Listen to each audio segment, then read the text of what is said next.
Com o pesquisador independente Gabriel Veloso. Bom dia, Gabriel. Bom dia. Gabriel, nós tivemos sendo noticiado recentemente pela agência Reuters uma prisão de uma suposta jornalista na China.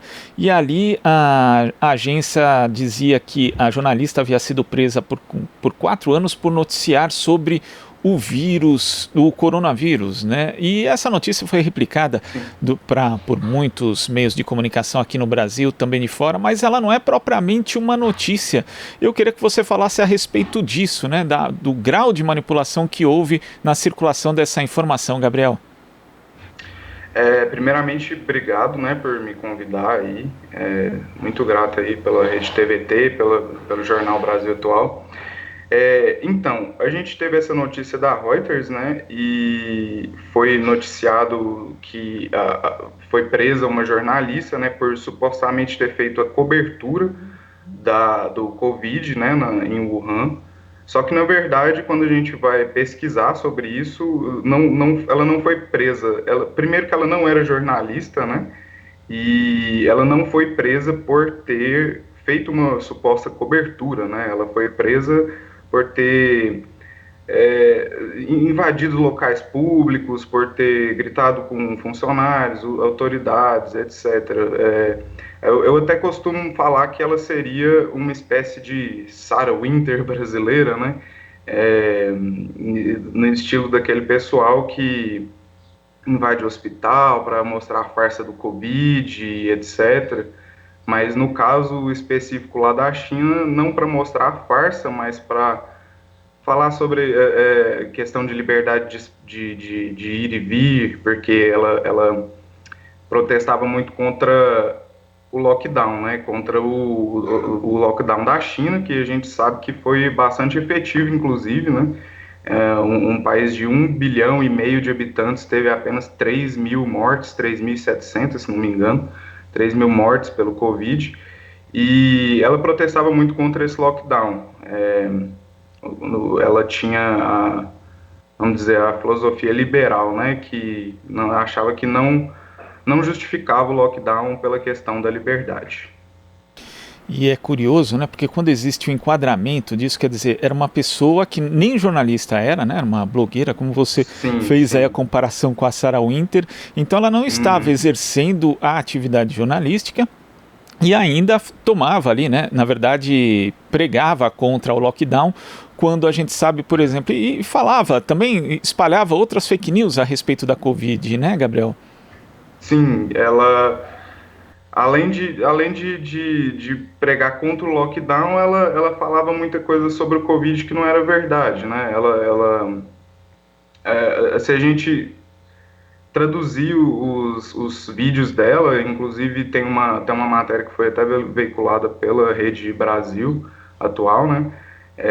Mostrando o canal do YouTube dela, o canal do Twitter. Se a gente for traduzir os vídeos dela, o teor das mensagens dela no Twitter, a gente vai ver que tem muita desinformação também. Vamos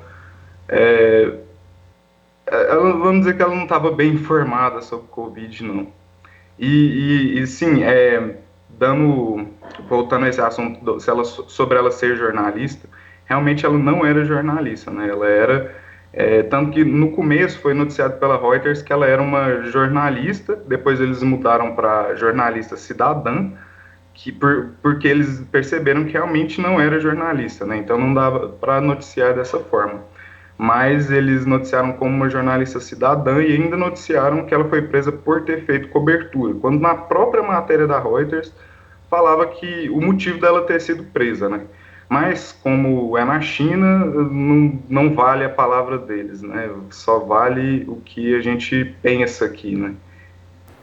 Agora existe uma espécie de conluio, né, entre os meios que, na verdade, parte simplesmente não checa a origem da notícia, até porque se tem algum tipo de dificuldade para fazer essa checagem, alguns veículos simplesmente passam a reproduzir sem conferir se aquilo é real ou não, mas também existe aí uma certa má vontade para a gente ser também generoso na análise em relação a determinados países, porque isso acontece muito em relação a notícias que circulam sobre a China, China, sobre Cuba, sobre países do Oriente de uma forma geral. Então, na verdade, já existe uma predisposição de alguns veículos, mesmo de agências de notícias, algumas mesmo sendo criteriosas, quando chegam nesses países deixam de ser. Você vê assim também, Gabriel? Com certeza. O que acontece, inclusive já foi até comprovado em algumas matérias, em alguns blogs e tal, que essas mídias tradicionais, elas têm uma visão, né, uma visão ideológica, e eles acabam, vamos dizer, contratando só os jornalistas que concordam com essa visão, né? Se, por exemplo, eles não vão pegar um correspondente da Rússia ou da China que não ache que a Rússia ou a China seja uma ditadura, ou que não ache que a Rússia ou a China seja o que há de pior no mundo, contra a liberdade, etc. Então já vem algo com viés, né? Já vem algo com bastante viés, e a mídia tradicional ela serve, ela não vai falar bem sobre a China, não vai falar bem sobre a Rússia, não vai falar bem sobre Cuba, porque não é o que interessa para ela, não é o que interessa para quem financia, para quem sustenta, né, esses veículos. E vendo isso, inclusive, né, todo esse contexto, eu lembro do golpe de Estado que derrubou o então presidente Hugo Chávez na Venezuela em abril de 2001. O golpe durou 47 horas, mas ali foram fabricadas diversas notícias pelos veículos locais que depois foram reproduzidas, inclusive aqui no Brasil. Tem inclusive até um apresentador de telejornal que ainda apresenta, inclusive na TV, dizendo que aquilo se tratava de um golpe cívico. Né, reconhecendo que era golpe, mas querendo dar uma dourada na pílula. E ali houve fabricação de notícias, inclusive tem um documentário, A Revolução Não Será Televisionada, que mostra bem isso. E, no entanto, essa fabricação não virou notícia aqui no Brasil e não virou notícia em boa parte do mundo, né, Gabriel? Sim, com certeza, e eu acho que muito feliz essa colocação, realmente a revolução não será televisionada, porque não é de interesse, né, da mídia e do pessoal que sustenta ela, que está por trás dela. E bom você ter falado sobre a questão da Venezuela, porque a gente vê isso e é recorrente, quando um país, alguma, quando algum grupo foge, desalinha, né, dos interesses das grandes potências, dos interesses americanos mais especificamente, que é o que mais impõe a sua vontade hoje em dia no mundo, são os Estados Unidos, né? Quando se desalinha, automaticamente já começa uma campanha difamatória, né? Já começa uma campanha de destruição de todas as formas ali de legitimação de determinado governo, de determinado modelo. A gente viu isso desde, sei lá, da União Soviética até os dias de hoje, e vê mais recentemente, inclusive com países, seja países socialistas ou sejam países que não estão alinhados com os interesses americanos, com os interesses globalistas de uma maneira geral. Por exemplo, a gente vê a questão da Venezuela, a gente vê a questão do Iraque, né?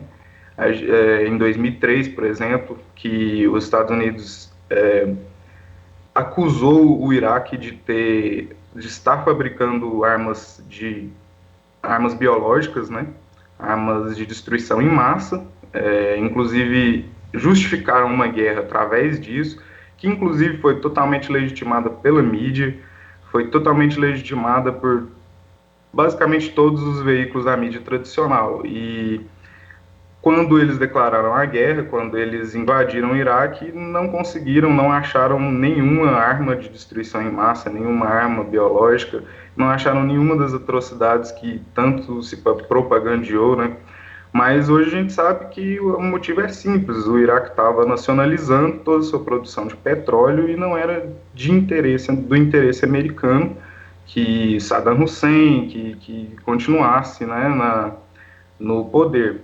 Enfim, e isso a gente vê também com Cuba, a gente vê com a Venezuela, a gente vê com a China, a gente vê com diversos países. Líbia também, durante a Primavera Árabe, né, foi o mesmo sentido, era um país, o país, provavelmente o país mais próspero da África, ou pelo menos da África do Norte, né, tinha um IDH maior que o brasileiro, inclusive, maior que o argentino, se não me engano, e ela foi completamente dizimada, né, foi completamente destruída e hoje está numa guerra civil infindável, basicamente, porque se desalinhou dos interesses americanos, né?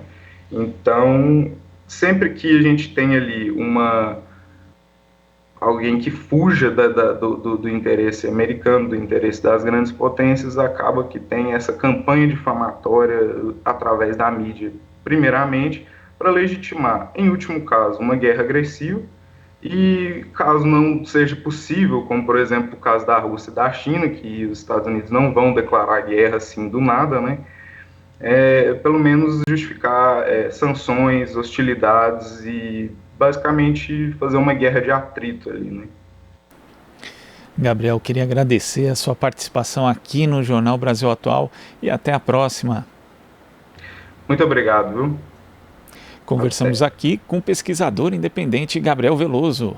Você está ouvindo Jornal Brasil Atual. As notícias que os outros não dão.